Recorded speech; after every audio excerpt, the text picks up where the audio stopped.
खबर प्रसिद्ध अभिनेता गोवर्धन असरानी का 84 वर्ष की आयु में निधन हो गया। वो पिछले कुछ दिनों से बॉलीवुड की दुनिया आज एक ऐसे अभिनेता को खो बैठी है जिसने अपने करियर में हास्य और संवेदनाओं का अद्वितीय मिश्रण पेश किया। गोवर्धन असरानी का निधन 84 साल की उम्र में हो गया। उनकी मौत की पुष्टि उनके भतीजे अशोक ने की। असरानी मूल रूप से जयपुर, राजस्थान के रहने वाले थे। उन्होंने हिंदी सिनेमा को अपनी अदाकारी, हास्य की अनूठी टाइमिंग और संवेदनशील चरित्र भूमिकाओं से दशकों तक प्रभावित किया। उनका जाना सिर्फ फिल्म इंडस्ट्री के लिए ही नहीं, बल्कि उनके फैंस के लिए भी एक अपूरणीय क्षति है। शुरुआती जीवन और संघर्ष। असरानी का जन्म 1 जनवरी 1941 को जयपुर में हुआ। उनके पिता की कारपेट की दुकान थी और परिवार का जीवन सामान्य था। बचपन से ही असरानी का रुझान अभिनय की ओर था। हालांकि गणित में कमजोर होने के कारण अकादमिक क्षेत्र में वे ज्यादा आगे नहीं बढ़ पाए, लेकिन उनका थिएटर और वॉइस आर्टिस्ट के रूप में अनुभव उन्हें अभिनय की दुनिया में आगे ले गया। राजस्थान कॉलेज में नाटक करने के बाद उन्होंने ऑल इंडिया रेडियो, जयपुर में वॉइस आर्टिस्ट के रूप में काम करना शुरू किया। 1964 में उन्होंने पुणे स्थित film and television institute of India (FTII) में दाखिला लिया। वहां से उन्होंने अभिनय के तकनीकी और व्यावहारिक पहलुओं को सीखा। इसी प्रशिक्षण ने उन्हें फिल्मों में गहराई और चरित्रों की समझ दी। फिल्मी सफर। हास्य और चरित्र का अनूठा मिश्रण। असरानी का करियर लगभग 5 दशक लंबा रहा। उन्होंने करीब 350 फिल्मों में काम किया और लगभग हर पीढ़ी के दर्शकों का मनोरंजन किया।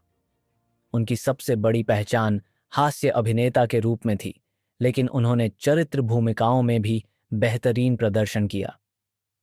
1967 में रिलीज हुई फिल्म हरे कांच की चूड़ियां से उन्होंने फिल्मी करियर की शुरुआत की।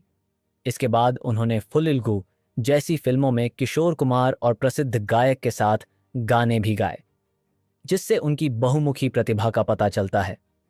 असरानी ने अपने करियर में न केवल हास्य भूमिकाओं में, बल्कि गंभीर और संवेदनशील पात्रों में भी दर्शकों को प्रभावित किया।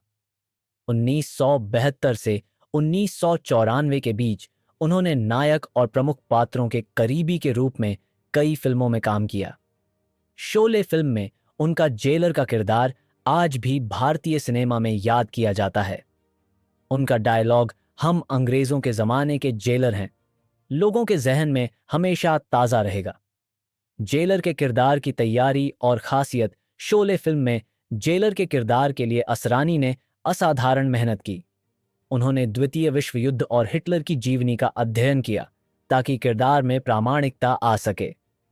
उन्होंने सेट पर फोटोग्राफर के साथ आर्मी ड्रेस पहनकर विभिन्न पोज ली और अपने लुक और एटीट्यूड को पूरी तरह किरदार के अनुरूप ढाल लिया। प्रारंभ में उनका सीन फिल्म में नहीं डाला गया था, लेकिन बाद में इसे शामिल किया गया और यह सीन फिल्म की जान बन गया। इस भूमिका ने उन्हें पहचान दिलाई और आज भी लोग उन्हें सिर्फ जेलर के नाम से जानते हैं। अभिनय में बहुमुखी प्रतिभा। असरानी केवल हास्य अभिनेता ही नहीं थे, बल्कि उनकी बहुमुखी प्रतिभा ने उन्हें हर रूप में खास बनाया। हास्य के साथ साथ उन्होंने गंभीर अभिनय और संगीत में भी अपनी छाप छोड़ी। कई फिल्मों में उनकी मधुर आवाज ने दर्शकों का दिल जीत लिया और कम लोग जानते हैं कि वे गायक के रूप में भी प्रशिक्षित और सक्षम थे। चला मुरारी और सलाम मेन साहब जैसी फिल्मों में उन्होंने लीड रोल निभाकर यह साबित किया कि वे केवल साइड रोल या कॉमिक किरदारों तक सीमित नहीं थे, और उनका अभिनय और गायकी दोनों ही क्षेत्रों में योगदान दर्शकों के लिए प्रेरणादायक रहा। व्यक्तिगत जीवन और विनम्र व्यक्तित्व। असरानी का व्यक्तित्व उनके अभिनय की तरह ही सरल, विनम्र और संवेदनशील था। वे अपने सह कलाकारों और फैंस के साथ हमेशा मैत्रीपूर्ण और प्रेरणादायक बने। उनके काम और जीवन शैली में हमेशा एक गर्मजोशी और सहजता थी। उनके फैंस को आज भी याद है कि कैसे वे बच्चों, बुजुर्गों और हर उम्र के दर्शकों के साथ जुड़ जाते थे।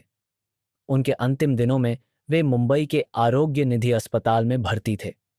परिवार और करीबी लोगों की उपस्थिति में उनका अंतिम संस्कार शांता क्रूज, शास्त्री नगर में किया गया। जानकारी में बने रहें, अपडेटेड रहें सब्सक्राइब बटन दबाना न भूलें।